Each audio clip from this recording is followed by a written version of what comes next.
ఇవాళ మన కిచెన్లో కొర్రలతో పొంగల్ చేసుకుంటామండి. అవునండి, ఫాక్స్టైల్ మిల్లెట్తోని మనం పొంగల్ చేసుకుంటాం. ఇలా మనము 1 గ్లాస్ కొర్రలు తీసుకొని వాష్ చేసుకొని 1:4 రేషియోలో మనం వాటర్ వేసుకొని 5 to 6 అవర్స్ మనం సోక్ చేసుకుంటాం. అలా సోక్ చేసుకున్న దాంట్లో మనం ఫాస్ట్ కుకింగ్ లిడ్ పెట్టుకొని టర్బో ఇండికేటర్ వచ్చేంత వరకు పెట్టుకుంటాం. చూడండి ఎంత మెత్తగా సాఫ్ట్గా కుక్ అయిందో. నేను దీంట్లో 1/2 కప్ పెసరపప్పు కూడా వేసుకున్నానండి.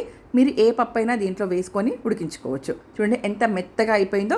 మీరు కన్సిస్టెన్సీ వాటర్ చూసుకొని వేసుకోండి. నెక్స్ట్ ఇంకొక ప్యాన్లో 1 టేబుల్ స్పూన్ నెయ్యి వేసుకొని కొంచెం జీలకర్ర, ఆవాలు, జీడిపప్పు, పచ్చిమిర్చి, ఆనియన్స్, కరివేపాకు వేసుకొని మంచి కలర్ వచ్చేంత వరకు అలా ఫ్రై చేసుకోండి.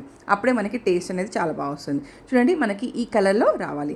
నెక్స్ట్ మనము ఉడకపెట్టి పెట్టుకున్న కొర్రల్లో ఈ పోపు పెట్టేసుకుంటే మన ఎమ్మి కొర్రల పొంగల్ అయితే రెడీ అండి. చాలా బాగుంటుందండి టేస్ట్ అయితే. డైటింగ్ చేసే వాళ్ళు కూడా ఇలా హ్యాపీగా మంచి ఒక బౌల్ నిండా తీసుకుంటే సూపర్గా ఉంటుంది. తప్పకుండా ట్రై చేయండి.